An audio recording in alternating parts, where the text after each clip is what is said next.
pemerhati dari channel sejarah, segenap pangreh praja ditugasi untuk mengawasi ulama dengan segenap aktivitas sosial, pendidikan, ekonomi, dan budaya pesantrennya.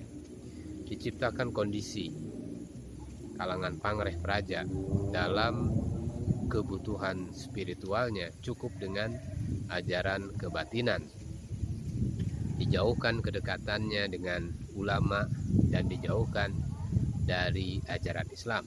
Selain itu, untuk mematahkan hubungan umat Islam dengan Timur Tengah, maka para sultan dan bupati yang tidak pernah naik haji dan masyarakatnya tidak ada yang naik haji memperoleh bintang kehormatan dari pemerintah kolonial Belanda. Tujuan strateginya adalah hanya dengan mengisolasi hubungan dengan gerakan reformasi Islam di Timur Tengah. Pengaruh Islam di Nusantara Indonesia akan semakin kehilangan dinamika juang politik Islamnya.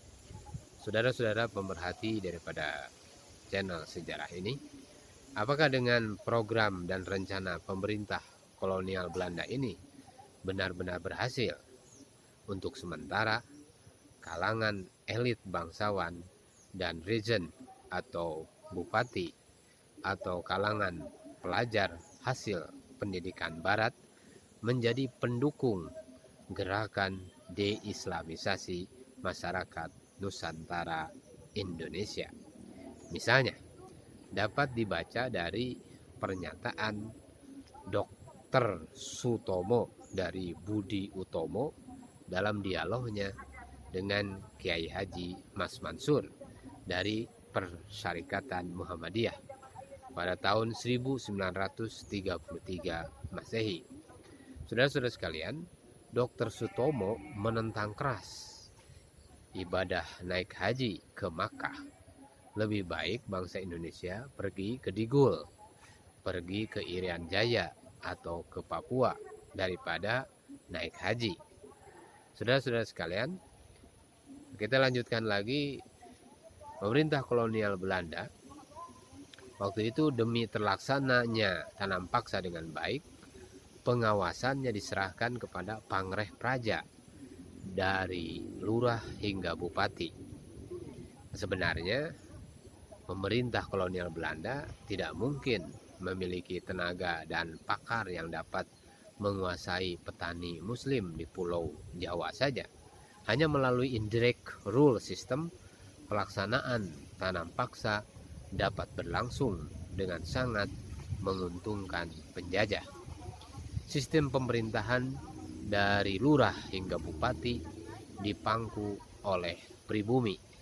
Jadi dari lurah hingga bupati dipangku oleh pribumi. Sebaliknya jabatan residen, controller, dan gubernur jenderal dipegang oleh penjajah kulit putih Belanda.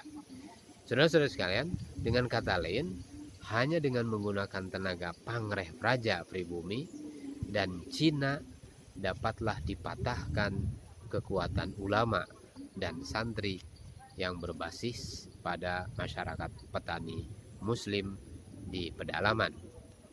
Saudara-saudara sekalian pemerhati daripada channel sejarah ini, mengapa para ulama dan santri berada di pedalaman, tidak seperti pada zaman para wali songo menguasai perniagaan dan berada di pantai-pantai? Jawabannya, karena pantai-pantai dengan pelabuhan niaganya berhasil dikuasai oleh pemerintah kolonial Belanda, telah dikuasai oleh pemerintah Protestan Belanda. Setiap terjadi perjanjian pengakhiran perang antara sultan yang ditaklukkannya dengan VOC, maka diserahkan daerah pantai dan pelabuhan niaganya. Para ulama dan santri menjadi terdesak masuk ke pedalaman. Saudara-saudara sekalian pemerhati dari channel sejarah ini, okupasi yang tadinya sebagai wirausahawan beralih profesi di pedalaman menjadi petani dengan produksi hanya untuk kepentingan keluarga dan masyarakat santrinya. Saudara-saudara sekalian, ternyata bukan untuk kepentingan kebutuhan pasar lagi. Perubahan ini terjadi sebagai akibat jaringan niaga dan pasar dikuasai Cina, Arab, dan India yang bekerja sama dengan pemerintah kolonial Belanda. Jadi yang bekerja sama mereka ini dengan pemerintah kolonial Belanda. Nah, inilah saudara-saudara sekalian beberapa sejarah yang ingin saya sampaikan di sore hari ini.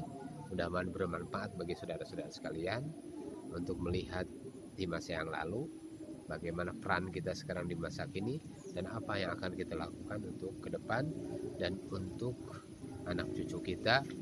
Kita harus memikirkan keadaan mereka, terutama bagaimana agama ini dipegang oleh mereka sehingga agama menjadi tanggung jawab mereka dan agama betul-betul menjadi dasar pemikiran mereka dalam setiap kehidupan mereka. Inilah yang kita wariskan kepada anak cucu kita di masa depan.